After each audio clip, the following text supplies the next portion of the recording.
Haleluya, puji Tuhan. Bersyukur terima kasih kepada Tuhan Yesus Kristus, karena hanya oleh kasih kemurahan-Nya kita boleh berada pada program Calvary Ministry. Pada saat ini kita akan belajar dari firman Tuhan tentang prinsip dasar keselamatan dalam Kristus. Saya pelajari bahwa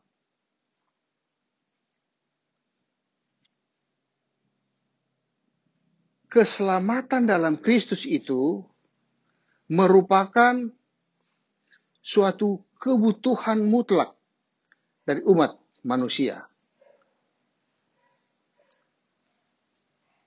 Dan untuk supaya dapat dijelaskan secara singkat, maka saya angkat di sini 4 prinsip dasar keselamatan dalam Kristus. Yaitu prinsip yang pertama adalah keselamatan dalam Kristus itu diperoleh melalui karya pendamaian Yesus di kayu salib. Diperoleh melalui karya pendamaian Yesus di kayu salib Kalvari. Untuk itu saya ajak kita buka Alkitab kita di dalam Roma pasal yang ke-5, ayatnya yang ke-10 berkata begini. Ayat 5, pasal 5 ayat 10. Sebab jikalau kita, ketika kita masih seteru, diperdamaikan dengan Allah oleh kematian anaknya, lebih-lebih kita yang sekarang telah diperdamaikan, pasti akan diselamatkan oleh hidupnya. Dari ayat ini kita lihat bahwa keselamatan orang percaya terletak dalam darah Kristus yang tertumpah di kayu salib dan hidup dari kebangkitannya, di mana melalui karya Yesus ini orang percaya diampuni dosanya dan kemudian didamaikan dengan Bapa. Jikalau Allah begitu mengasihi kita, sehingga Dia mengaruniakan anaknya yang tunggal untuk mati di kayu salib Kalvari ganti kita, maka pada saat kita masih seteru, kata ayat ini, masih seteru, diperdamaikan dengan Allah oleh kematian anaknya. Maka selanjutnya, apalagi sekarang ini kita yang sudah percaya kepada Yesus, kata di sini pasti diselamatkan oleh hidupnya. Jadi dengan Yesus mati, tertumpah darahnya di kayu salib Kalvari, Dia menebus segala dosa-dosa kita, kemudian Dia dikuburkan dan Dia bangkit. Dengan kebangkitan itu Dia menjadikan kita pasti akan diselamatkan oleh hidupnya. Karena Yesus hidup, maka kita punya hari esok. Karena Yesus hidup, maka kita punya kehidupan kekal di hari-hari besok. Inilah yang dijanjikan melalui ayat ini. Kalau di dalam Roma pasal 3, ayatnya yang ke-25 berkata begini. 25a, Kristus Yesus telah ditentukan Allah menjadi jalan pendamaian karena iman dalam darahnya. Jadi Kristus Yesus ini sudah ditentukan oleh Allah sendiri untuk menjadi jalan keselamatan, jalan pendamaian buat kita, mendamaikan kita manusia yang berdosa, yang adalah seteru Allah, dengan Allah sendiri secara pribadi melalui iman. Nah, Perjanjian Baru menekankan beberapa kebenaran tentang kematian Yesus ini. Kematian Kristus ini menyangkut, pertama, kematian itu adalah suatu pengorbanan darah Yesus untuk menebus dosa-dosa kita. Artinya, dia mati bagi dosa seluruh umat manusia. Bukan mati oleh dirinya sendiri yang berdosa. Bukan. Tetapi oleh karena seluruh manusia sudah berbuat dosa. Makanya dia mati untuk kita semua. Kedua, kematiannya ini bersifat penggantian.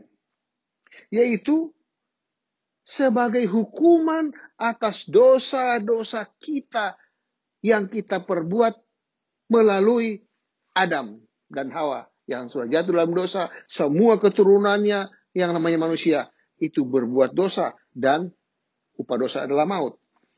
Nah, Yesus mati ini bersifat menggantikan kita seluruh manusia yang berdosa ini. Karena upah dosa harus dihukum, maka dia dihukum untuk membayar tebusan dengan hidupnya sendiri. Sedangkan yang ketiga, kematian itu adalah mendamaikan, yaitu untuk memuaskan sifat Allah yang benar.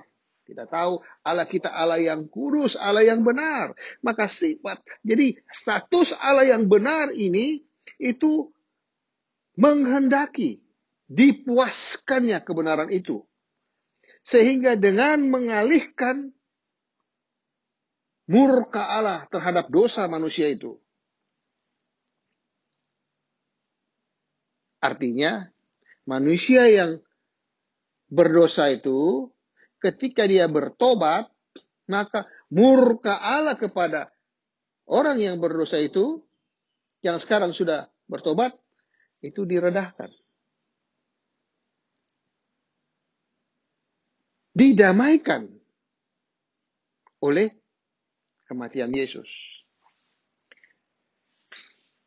Nah, integritas Allah ini, tentang kekudusan dan kebenarannya Allah kita, ini menuntut supaya dosa harus dihukum. Dan harus ada korban pendamaian untuk memenuhi kekudusan Allah. Karena kekudusan Allah itu tidak bisa kompromi dengan dosa. Setelah didamaikan oleh karya Yesus di kayu salib Kalvari, manusia yang berdosa ini bertobat, diterima oleh Allah yang kudus dan benar itu, maka kasih karunia-Nya dinyatakan kepada kita secara adil.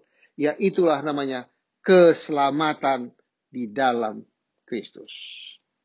Jadi keselamatan di dalam Kristus itu adalah satu peristiwa di mana karya Yesus dia kerjakan pendamaian di kayu salib Kalvari sehingga kita semua boleh menerima kasih karunia Tuhan. Haleluya, puji Tuhan. Inilah yang dinamakan prinsip dasar keselamatan dalam Kristus. Bahwa kita boleh memperoleh keselamatan bukan karena kerja kita, usaha kita, tetapi itu karena itulah karya Yesus yang adalah Allah yang menjelma menjadi manusia dan dia mati di kayu salib tebus dosa-dosa kita, mengganti kita yang harusnya kita yang berdosa yang dihukum. Dia tanggung semuanya itu, kemudian dia mati dan bangkit kembali pada hari yang ketiga. Kita mendapat keselamatan oleh kasih karunia Tuhan. Terima kasih. Haleluya. Puji Tuhan. Itu prinsip dasar pertama tentang keselamatan dalam Kristus. Prinsip dasar kedua adalah keselamatan dalam Kristus itu diyakinkan oleh kebangkitan Yesus dari antara orang mati. Jadi kebangkitan Yesus dari antara orang mati ini memberikan suatu keyakinan kepada kita bahwa kita pasti ada di dalam keselamatan Kristus.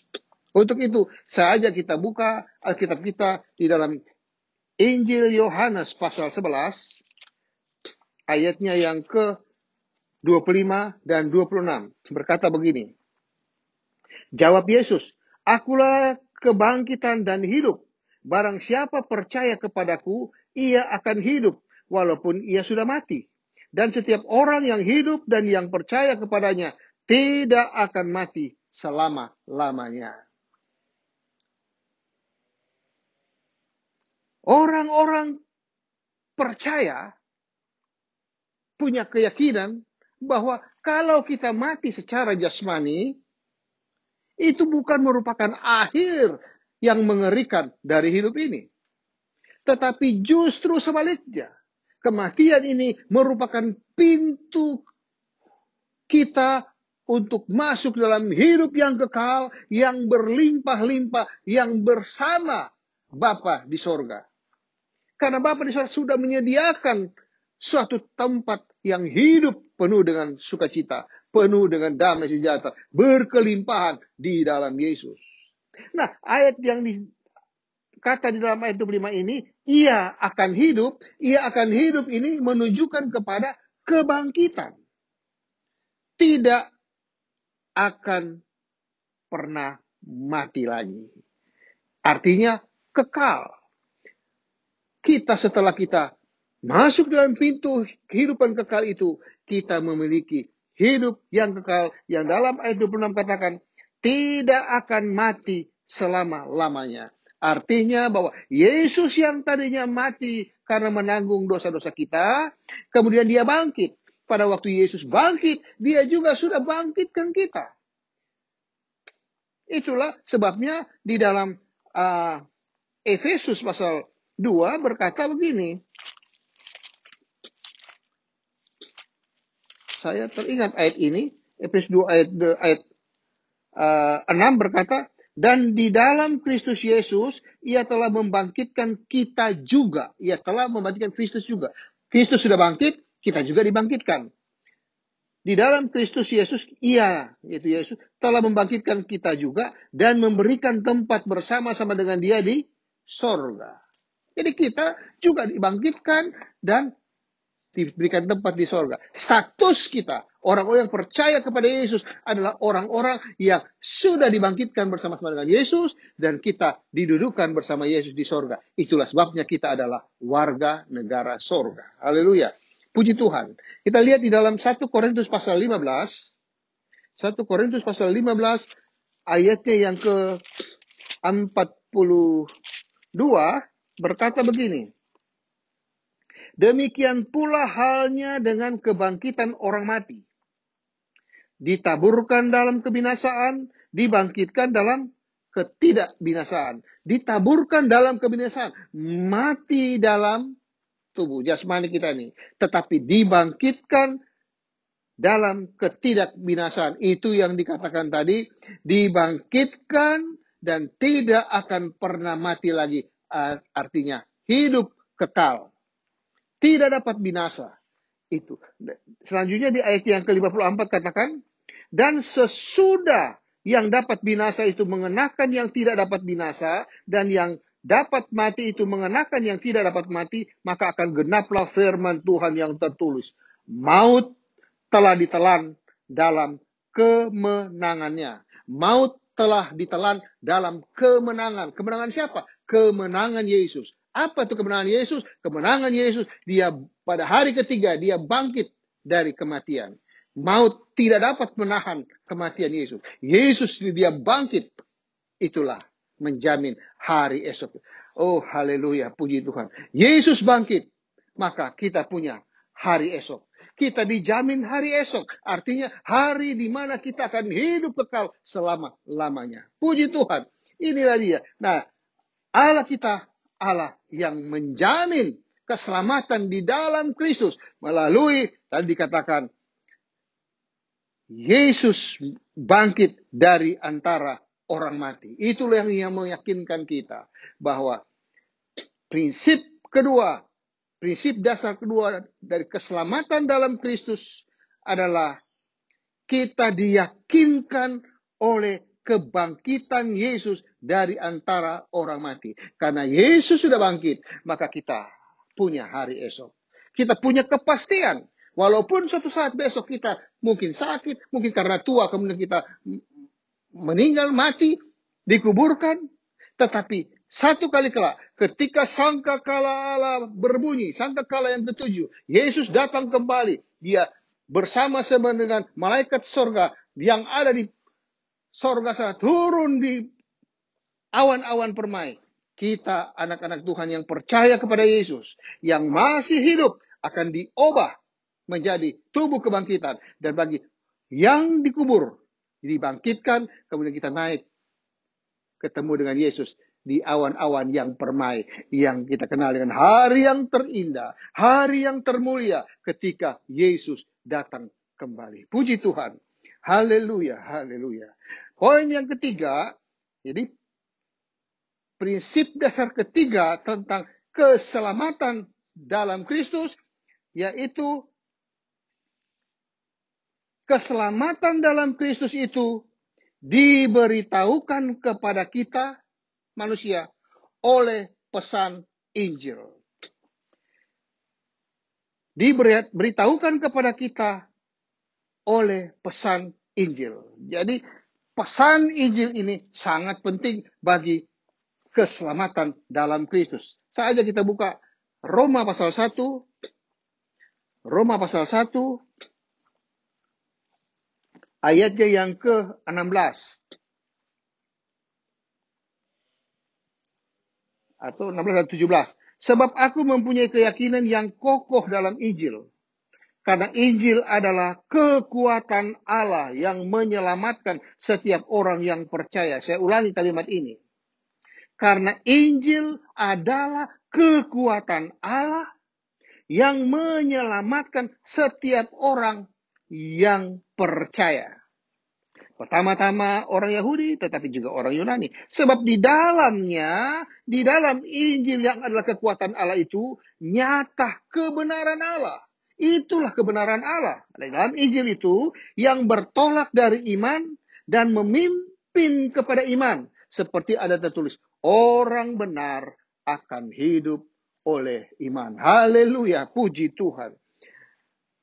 Kekuatan Allah yang menyelamatkan. Inilah berita yang disampaikan kepada seluruh umat manusia. Bahwa ada keselamatan di dalam Yesus. Dan ada hidup kekal dalam kebangkitannya Yesus. Berita ini disampaikan oleh Injil keselamatan itu. Ada orang-orang yang dipanggil dan diutus untuk kabarkan keselamatan ini. Dan bagi manusia yang mendengar kabar keselamatan ini, ditawarkan. Siapa menerima, memiliki hidup yang kekal. Siapa yang menolak, memberontak, memiliki penderitaan yang kekal di neraka. Ini pilihan. Hidup adalah pilihan. Kalau kita pilih Yesus, kita pasti selamat. Masuk surga penuh dengan kelimpahan. Tetapi kalau kita tolak Yesus, maka kita akan masuk ke dalam neraka kekal selama-lama penuh dengan penderitaan. Haleluya. Puji Tuhan. Saja kita buka di dalam Alkitab kita Kisah Rasul pasal 13. Kisah Rasul pasal 13 ayatnya yang ke-26 berkata begini.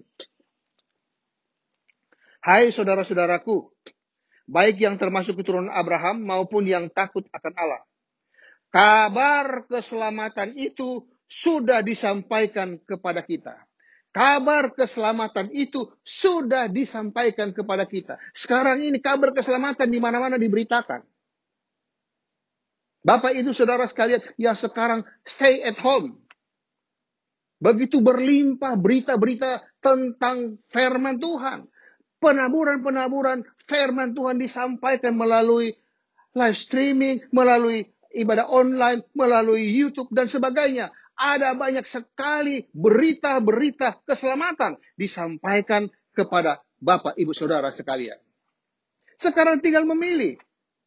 Apakah mau pilih Yesus, apa mau tolak Yesus? Saya anjurkan dari tempat ini, pilihlah Yesus. Karena memilih Yesus, percaya kepada Yesus, jamin pasti selamat. Alkitab yang katakan, Alkitab ini adalah ilhaman dari Roh Kudus. Jadi dijamin kebenarannya. Suatu saat kita akan bahas tentang kebenaran itu. Tetapi saat ini kita lihat dulu bahwa dikatakan di sini bahwa kabar keselamatan itu sudah disampaikan kepada kita. Sudah disampaikan. Apa itu? Kita kontrol dengan pasal 4 ayat 12. Kabar keselamatan itu sudah disampaikan kepada kita.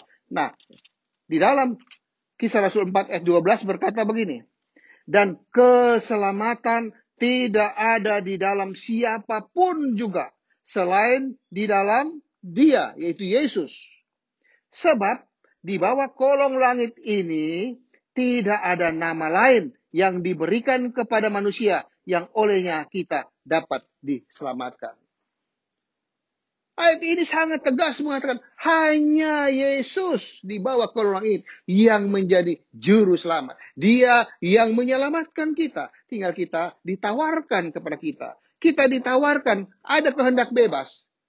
Pilih Yesus pasti selamat.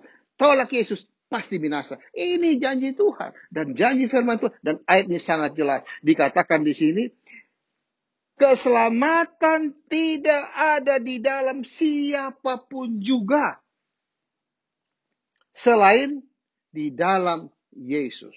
Selain di dalam Yesus. Nah, kebutuhan terbesar umat manusia atau kebutuhan terbesar setiap orang pada saat ini adalah keselamatan dari dosa dan murka Allah. Karena dosa ini menghasilkan murka Allah. Allah akan menghukum. Karena upah dosa adalah maut. Nah, kebutuhan ini hanya dapat dipenuhi oleh, dikatakan, di dalam Dia, Yesus. Hanya dapat dipenuhi oleh Yesus. Tidak ada orang lain.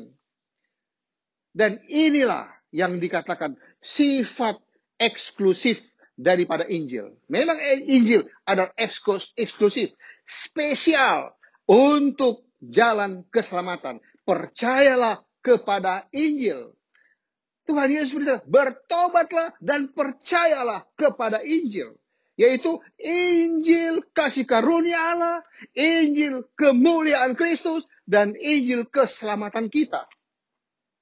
Itu saya sudah sampaikan beberapa waktu lalu dalam rekaman video saya. Dan sekarang sih dikatakan,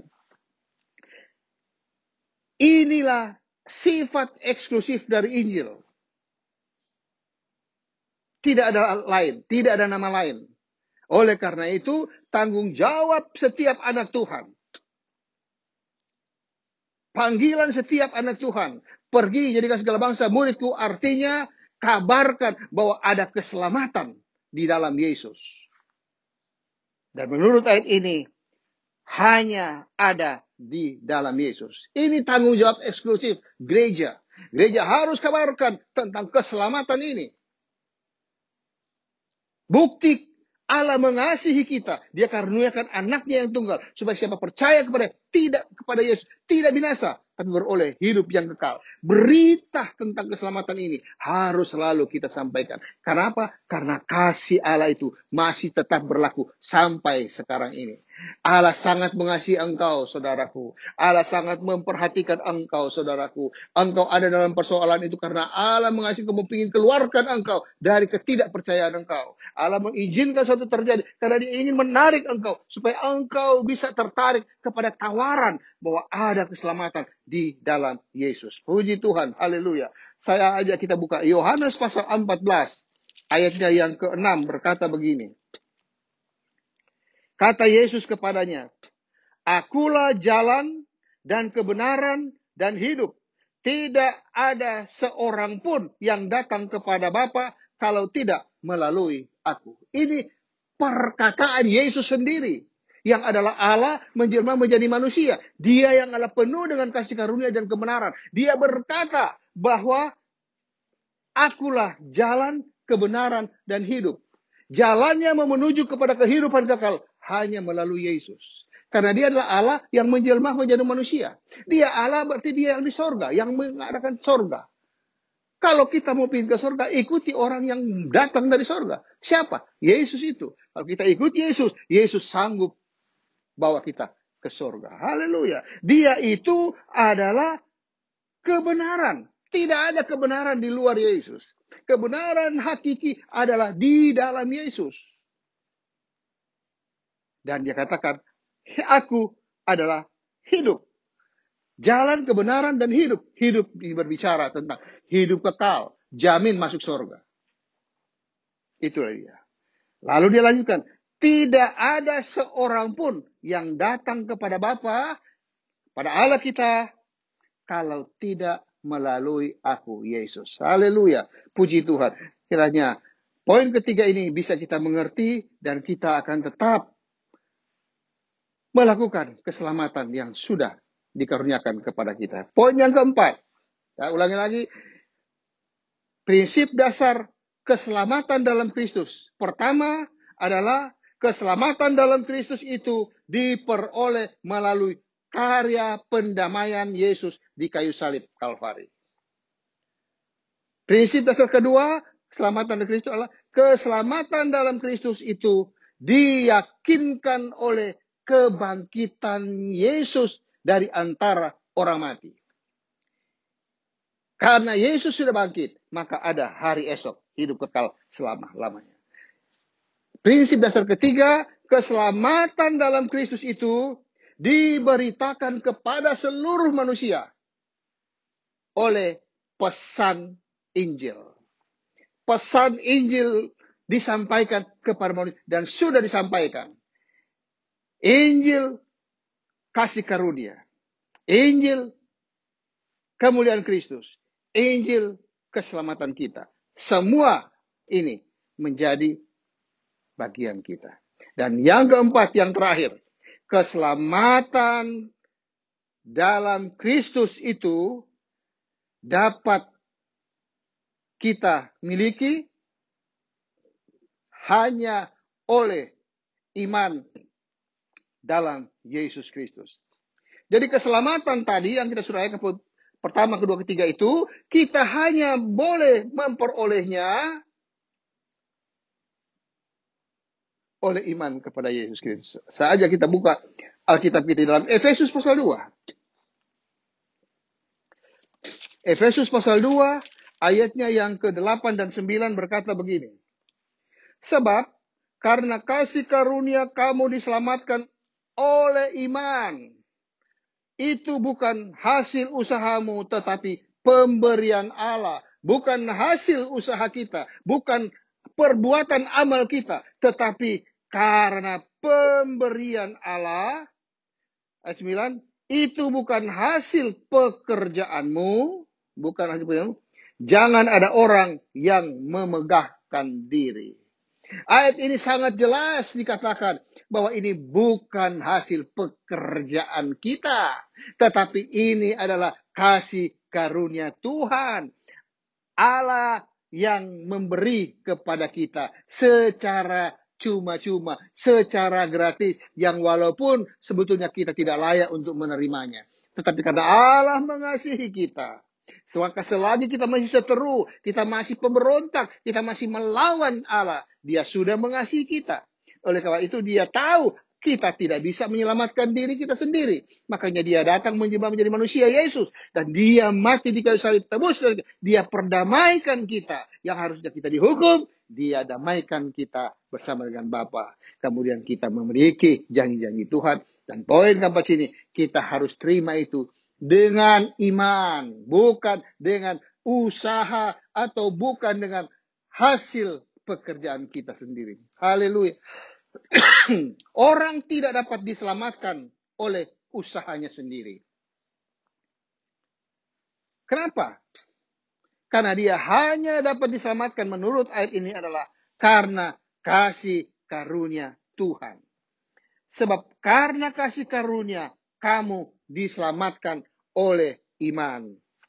Memang kalau kita lihat di dalam ayat-ayat ini, di ayat 1 dan ada, semua orang mati rohani. Kalau kita lihat di ayat 1.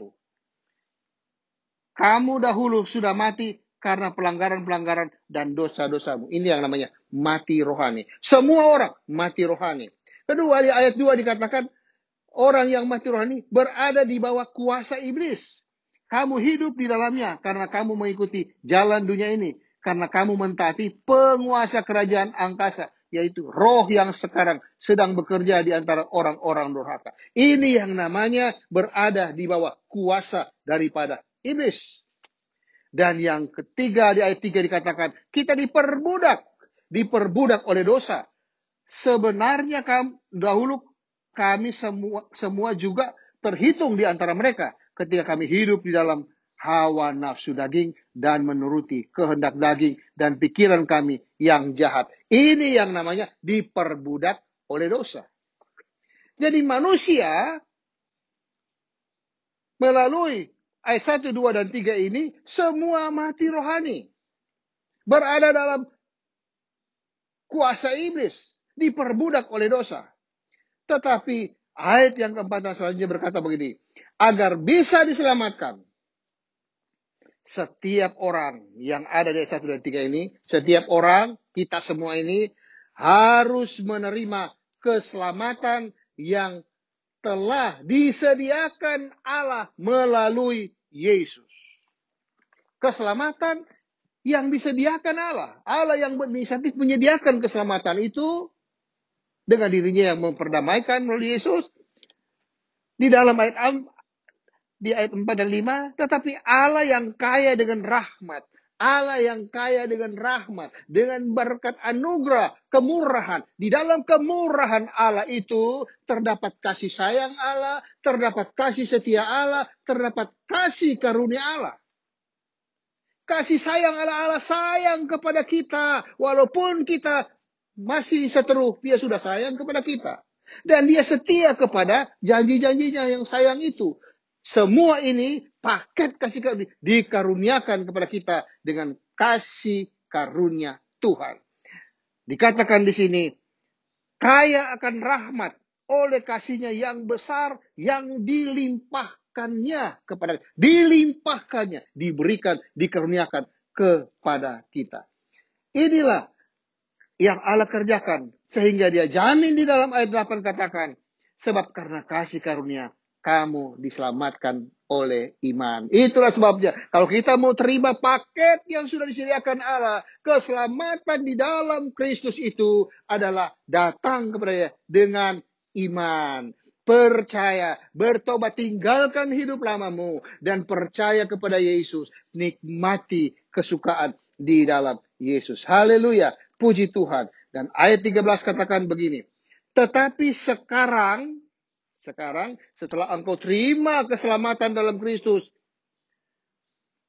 yang sudah disediakan buat engkau terima oleh iman, engkau percaya kepada Yesus, engkau jadikan Yesus Tuhan dan Juru Selamat pribadimu, maka ayat 13 kata, sekarang di dalam Kristus Yesus, kamu dahulu jauh sudah menjadi dekat oleh darah Kristus. Dulu jauh, dulu tidak diperhatikan, dulu dibiarkan, tetapi sekarang dekat. Artinya dekat dengan Tuhan. Ada di dalam Kristus. Firman Tuhan katakan, orang yang ada di dalam Kristus, dia adalah ciptaan baru. Ciptaan baru artinya dia memiliki karakter-karakter Kristus. Memiliki keilahian Yesus. Kenapa? Karena Roh Kudus dan firman Allah melahirkan dia menjadi ciptaan baru. Dan dia harus tampil dengan ciptaan baru itu. Ini namanya new normal. Kita anak-anak Tuhan sudah hidup baru. Kita harus new normal. Hidup normal yang baru. Yaitu saya ini adalah ciptaan baru. Ketika iblis menggoda kita untuk buat dosa. No, saya ciptaan baru. Ketika diajak oleh dunia untuk melakukan hal dosa. Tidak, saya ciptaan baru. Karena di dalam Yesus kita adalah ciptaan baru. Haleluya, puji Tuhan. Inilah 4 prinsip dasar keselamatan dalam Kristus. 4 prinsip dasar keselamatan dalam Kristus ini harus betul-betul kita imani. Pertama, keselamatan dalam Kristus itu diperoleh melalui karya pendamaian Yesus di kayu salib. Tidak ada cara lain. Kedua, keselamatan dalam Kristus itu diyakinkan oleh kebangkitan Yesus dari antara orang mati. Yesus bangkit, ada hari esok. Yang ketiga, keselamatan dalam Kristus itu diberitahukan kepada kita oleh pesan Injil. Pesan Injil, berita tentang keselamatan. Dan keempat, keselamatan dalam Kristus itu dapat kita miliki melalui iman kepada Yesus. Haleluya. Puji Tuhan. Saya percaya firman Tuhan ini akan menjadi berkat buat kita. Kita buka hati kita. Kita undang Yesus masuk dalam hidup kita. Dan kita kerjakan hidup kita ini dengan sungguh-sungguh, dengan setia. Supaya kita dapat menyenangkan hati Tuhan melalui melakukan firman Tuhan. Terpujilah nama Tuhan. Sekali Yesus, tetap Yesus.